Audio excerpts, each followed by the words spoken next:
कमीत कमी 4 ते 5 दिवस झाले एक समिती आहे, त्याच्यामध्ये संदीप बरड म्हणून व्यक्ती आहे, ती आणि प्रवीण गोसावी हे 2 जण जे आहेत ते लागोपाठ त्रास देत आहेत. मी दवाखाना ओपन केला तरी पण तिकडे येऊन संदीप बरड आणि ती वैशाली वानखेडे, वैशाली नलावडे हे लोक माझ्या दवाखान्याच्या समोर उभं राहून न्यूज बनवत आहे की हिचा दवाखाना आम्हाला बंद करायचा आहे म्हणून. त्यातल्या त्यात मला सारखे सारखे व्हिडिओज येत आहेत, त्या व्हिडिओजवर खाली कमेंट येतात की यांचा दवाखाना बंद करा वगैरे. मी डेली 2 ते 3 न्यूज बघून बघून हैराण झालेली आहे. आणि हेच जे 3 लोक आहेत, संदीप बरड, मिलिंद मगर आणि नलावडे, हे लोकांनी काल आमच्या गव्हर्नमेंट हॉस्पिटलमध्ये जाऊन पण तक्रार केली आणि तिथून मला मग इन्क्वायरीसाठी बोलवलं गेलं. मी इन्क्वायरीला आज जाणारच होती, पण माझं म्हणणं आहे पोस्टमॉर्टमचा रिपोर्ट आला नाही, त्याचे वडील समोर येऊन तक्रार करत नाहीत. ही माणसं कोण आहेत जी माझ्या हात धुवून पाठी लागलेली आहेत? ते काय वैद्यकीय अधिकारी आहेत का? ते वैद्यकीय अधिकारी नाही आहेत. आज त्यांनी मॅडमला पण घेतलं, तेजश्री करंजटे मॅडमची पण इंटरव्ह्यू घेतली, त्यांना त्यांच्या घरी घेऊन गेले.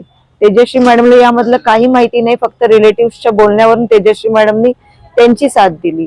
माझं म्हणणं मॅडमनी माझं सुद्धा ऐकावं की नक्की काय झालं. हे लोक उगाचच त्या पेशंटच्या रिलेटिव्हच्या खांद्यावर बंदूक ठेवून माझ्यावर वार करत आहेत. त्यामध्ये त्याचे आई वडील मला बिलकुल त्रास देत नाही, जेवढे हे संदीप बरड, मिलिंद मगर, वैशाली नलावडे आणि प्रवीण गोसावी हे 4 जण मला खूप त्रास देत आहेत. आणि अशा मानसिक छळ झाल्यामुळे मी हैराण झाली सर. त्यामुळे मला असं वाटलं की सगळं संपूर्णच टाकावं आणि गोळ्या घेऊन मोकळं व्हावं. प्रॅक्टिस करणं साधी गोष्ट नाही सर. प्रत्येक पेशंटकडे ना व्यवस्थित लक्ष द्यावं लागतं आणि लक्ष देताना तिथून कोणी येतंय आणि अचानक व्हिडिओज काढतंय, हे करतंय, ते करतंय, कसे मी माझं ओपीडी चालवणार? मलाही आपल्या पेशंटकडे लक्ष ठेवावं लागतं ना. तेच माझ्यावर लक्ष ठेवून तर मी माझ्या पेशंटकडे लक्ष कसं ठेवणार? पोलिसांचा मला काही त्रास नाहीये, पोलीस पण मला काही त्रास देत नाहीयेत. मला मागणीसाठी पण काही समोरून बोलले नाहीये. फक्त मला व्हायरल करण्याचं काम चालू आहे. माझ्या न्यूज लिटरली नागपूर, पुण्यापर्यंत गेलेल्या आहेत. तिथून मला डॉक्टरांचे फोन येत आहेत.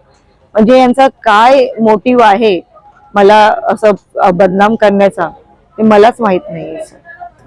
माझी मागणी ही आहे, जर त्याचे आई वडीलच स्वतःहून कुठच्या कंप्लेंट मध्ये दिसत नाहीयेत मला या व्हिडिओज मध्ये, तर ही माणसं कोण आहेत जी माझ्या विरोधात व्हिडिओ काढतायत? ते मेडिकल आहेत का? आणि जर तुम्हाला एवढंच आहे, आमची मेडिकल असोसिएशन आहे, तुम्ही तिकडे चला, आम्ही सगळे बसतो, तुमचे जेवढे प्रश्न आहेत त्याची आम्ही उत्तरे देतो. पण तुम्ही जिथे तिथे जाऊन फक्त उलट माझ्याबद्दल बोलून तुम्ही सगळ्यांना चढवण्याचं काम करताय. लिगली चला मी म्हणते, पीएमचा रिपोर्ट येऊ दे, लिगली जाऊया आपण, पीएमचा रिपोर्ट येऊ दे, मेडिकल अधिकाऱ्यांच्या समोर थांबूया, मी पण बसेन आणि मी दाखवेन की काय काय आहे. म्हणजे रिपोर्ट वाचून दाखवेन आम्ही तुम्हाला.